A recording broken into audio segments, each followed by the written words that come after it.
নাম হারানো কোনো পথের ঠিকানায়, আজ ঘুম ভাঙাতে কে যে ডাকে ইশারায়।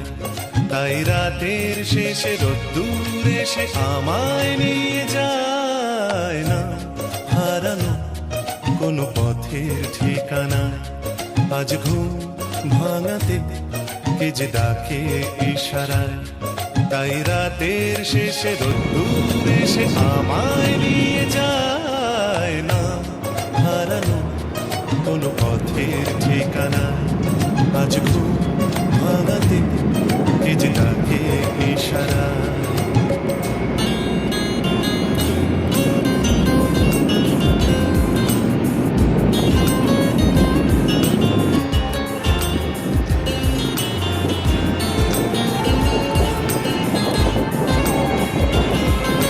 ফিরে আসা কোনো দিনের নীরবতা